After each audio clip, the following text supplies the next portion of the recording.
Hi, good afternoon, everybody. I'm Kathleen Campbell, and this is Stand with Campbell. Thank you for tuning in today. I wanted to just make a really quick video. I wasn't intending on doing this, but something came across that I thought I would share. I know a lot of people are out there watching, and the most vocal are those who are in opposition of me, and the ones who are quiet there's many, and they're just kind of sitting back and they're along for the ride. I should say, just to be very clear, what I am doing is not for everybody.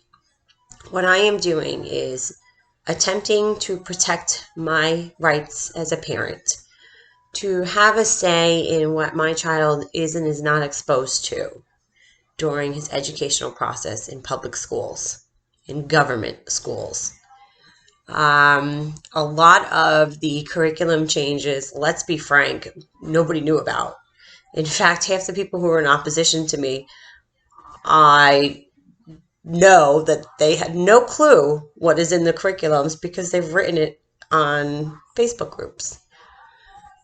They didn't know what's in the inclusion curriculum. They don't know what's in the comprehensive health curriculum, whereas I do. And I've spent the last 4 months researching, reading, trying to understand why so many changes in such a short period of time.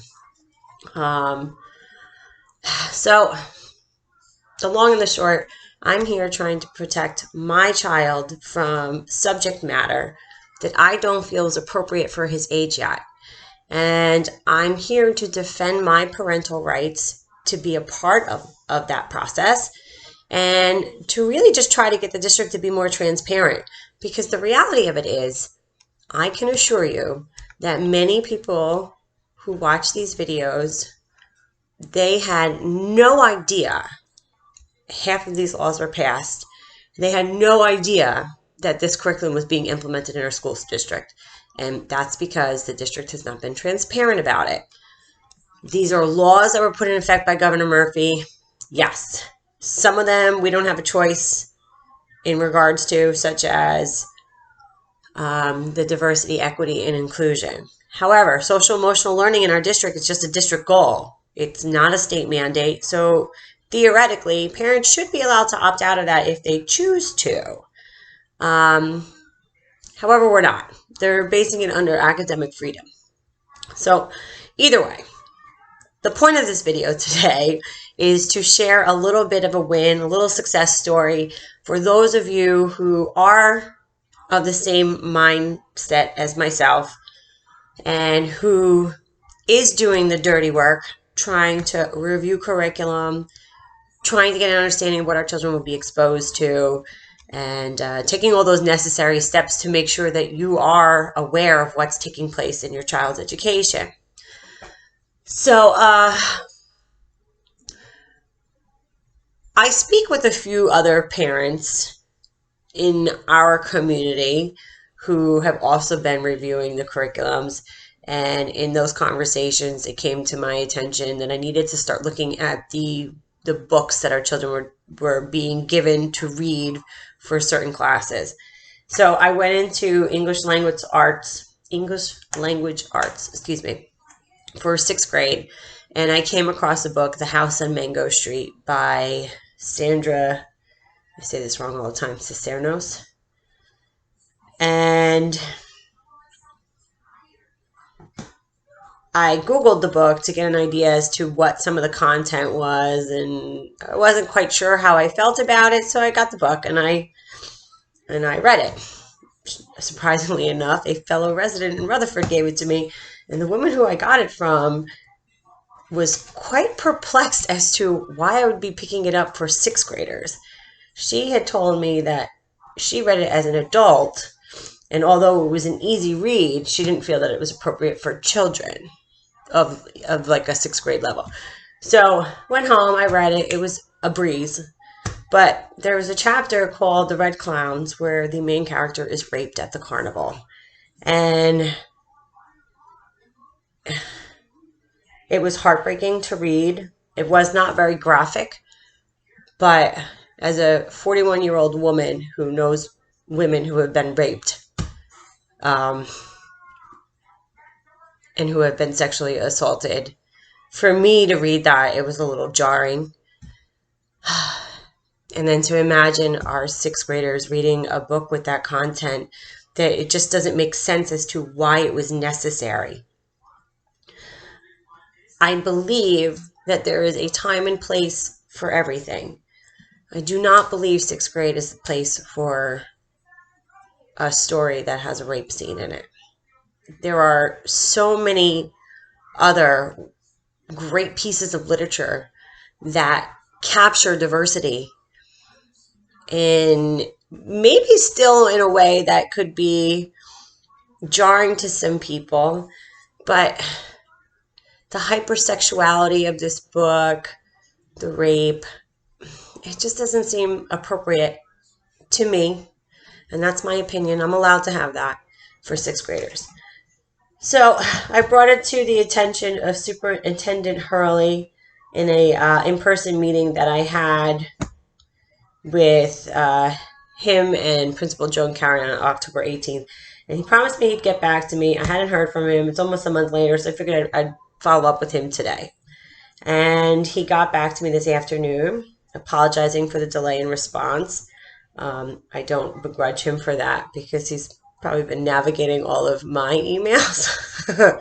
I know he has, and I'm sorry, but I have lots of questions, and it's very difficult getting answers from this district, so be that as it may. Here is his reply. The House on Mango Street is critically acclaimed, and there are valuable lessons for young readers.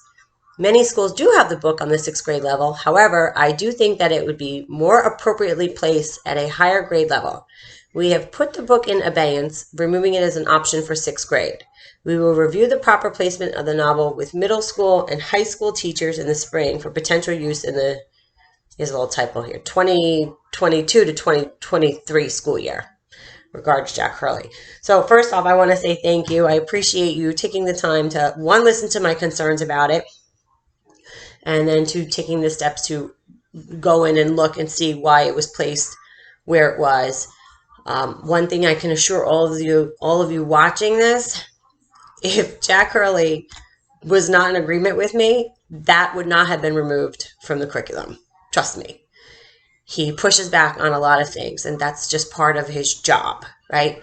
But he did not give me grief on this one, and he agreed that he felt that it should be at a higher grade level. I agree it should be at a higher grade level, and with that, I'm happy. The point is, these are little wins, and they don't come very often, so when we do get them, we need to bring attention to them and celebrate them. I'm sure that there are many people watching this who are like, my gosh, she must have her kid in a bubble. I don't have him in a bubble. We talk about more subject matter than most can possibly imagine, but it's in the safety of our home, and it's with people that he trusts and he confides with, and seeing that we are the family that's around him. I think that we know him the best. I know he's going to be exposed to things and learn things that will come in time. I just feel like a lot of the curriculum being put out there is too much. It's too fast.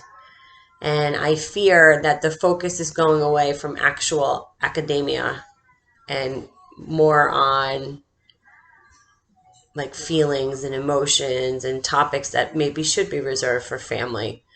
We are Catholic, and we're not the best Catholics. We don't go to church every week. I'm not even going to play that.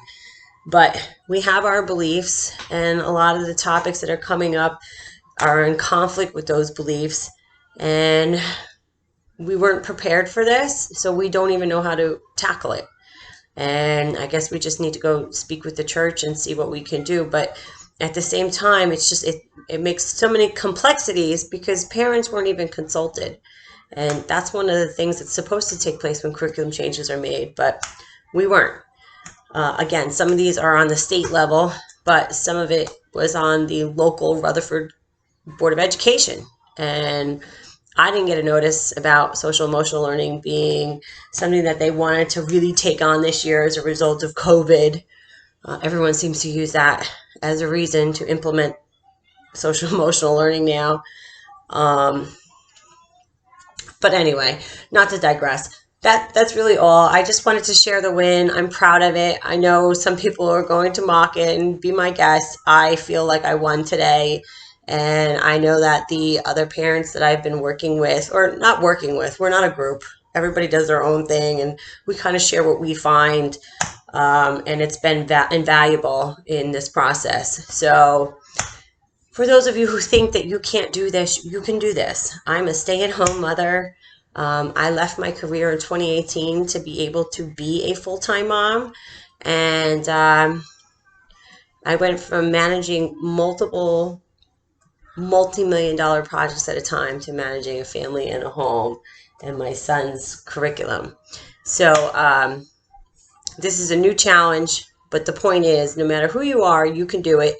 You just need to start somewhere, start asking questions in your district, wherever you are, whether it's in New Jersey or another state, you can do this. And these small little changes will add up.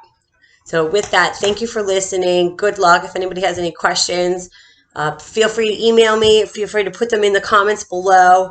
I will try to answer as much as I can.